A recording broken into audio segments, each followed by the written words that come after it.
A group of individuals working together toward a common goal, and usually that common goal binds those individuals.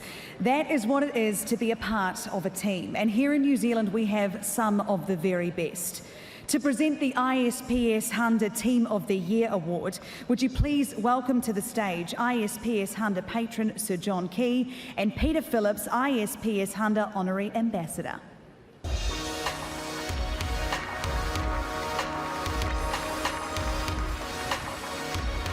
Kia ora tātou.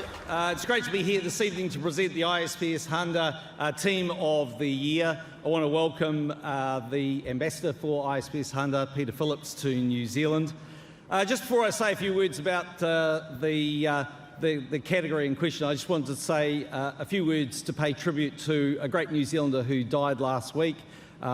Former Prime Minister Mike Moore. He was a great supporter of our country in all forms, both here and internationally, and a great supporter of New Zealand sport. He'll be sadly missed.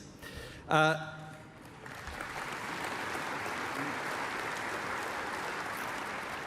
to the Team of the Year, Grant Robertson mentioned 2019, an exceptional year for New Zealand sport and for New Zealand's women's sport, and that's demonstrated by 4 of the 5 finalists for the ISPS Handa Team of the Year are our female teams. Dr. Hunter, who's a great supporter of golf and particularly blind and disabled golf, is also a great supporter of women's sport, and last weekend they blazed a trail with something very different. Supporters of the Victoria Open for golf. It was the first time, I think, really in history that they played a men's and women's event at the same course at the same time, and they played for equal prize money. So a great contribution. So Peter, to you. So the finalists for the ISPS Handa Team of the Year are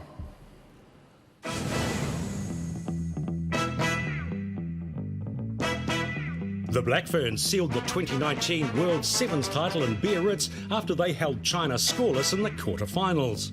It was the team's 5th World Sevens title in a season where they won 4 out of the 6 tournaments in Colorado, Dubai, Sydney and Langford, Canada, which sees them up for the ISPS Handa Team of the Year. At the ICC Cricket World Cup semi-final, the Black Caps thrilled the nation in their determination in the field, defending 239 to beat India by 18 runs to reach the final. Then, against England, they produced one of the most incredible finishes in cricket history, as the two sides entered a super over and even then, so evenly matched, only relinquished the title on a countback. In a year that saw them win in World Rowing Cup 3 and the Remenham Trophy at the Henley Regatta, the Women's 8 pulled off a first for New Zealand to become the first Women's 8 to win the World Championship when they held off the Australians and the US in Austria. Rowers Olivia Lowe and Brooke Donoghue enjoyed an unbeaten season where they won gold in World Rowing Cup 2, won the Stonor Trophy at the Henley Royal Regatta and capped it off at the most important event of the year, the World Champs, where they won gold in the double sculls. Adopting the mantra, we play to win, we're united, we're ruthless and we're explosive. The Silver Ferns took their World Cup vision to England and in a remarkable turnaround and against all odds thrilled the nation as they went up against the favourites Australia and by just 1 point earned the right to call themselves Netball World Champions.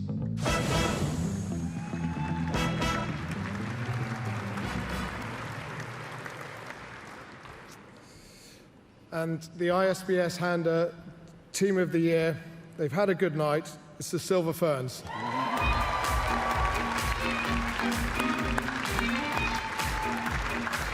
Yes, what wasn't there to like about the Silver Ferns in 2019 who won Netball's World Cup in dramatic fashion. An amazing achievement by coach Dame Nolene Torua, the administration and of course the players who stood up when it really counted. This is just the second time the Silver Ferns have won the Team of the Year award. The only other time was 16 years ago when they also won the World Cup. Coming to the stage with the Ferns is passionate Halberg Youth Council member Anton Bessling, the winner of the ISPS Handa Team of the Year at the 57th Halberg Awards, the Silver Ferns.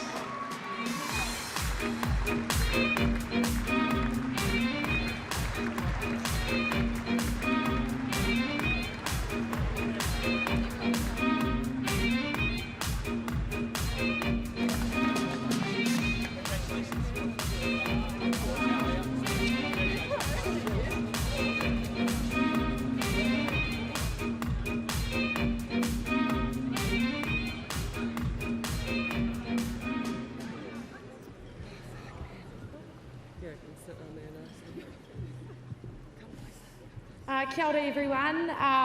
It's really humbling to be here actually. I remember watching these awards on TV and Caroline and Georgina receiving Team of the Year and always wondering what it felt like to be at this dinner. So on a personal note, I'm so happy to be here, but I feel like I speak on behalf of the team as well. It goes obviously without saying we've got a phenomenal leader at the helm. Her visionary leadership, the people that she brought on board, the energy that Knowles and Deb brought to the campaign right from September was really something special. I think it goes without saying as well, if you can get phenomenal players like Casey May out of retirement to come back, it always speaks volumes as to what type of coach you are. She's saying that's it, but you never know. I think too, the 2019 campaign, I just want to acknowledge the massive contribution that not only the final 12 had at the World Cup, but our wider squad and the number of players that were able to expose to the international scene during that year was something really special. And obviously Netball New Zealand, gosh, you've had to weather a storm, but it's been worth it. And I think if anything, what I take away from what 2019 was and what makes me really proud to be a Kiwi is when they're down and out, that's when we're at our most dangerous. Just a quick little story, at Captain's Call at World Cup, you had to describe like the athletic abilities of your nation's bird or like symbol, so ours is the kiwi, and everyone was cracking up because it's like a flightless bird, it's nearly extinct, and everyone was laughing, and I was sitting there going, oh, stink. But I googled it after, and it's got a savage ground game, and its beak is very good at sensing predators and its environment, and I was like, whammo, I wanted to bring that up at the end, but I didn't get the opportunity. So I stand here proud as a Kiwi, and I certainly know this lot does too.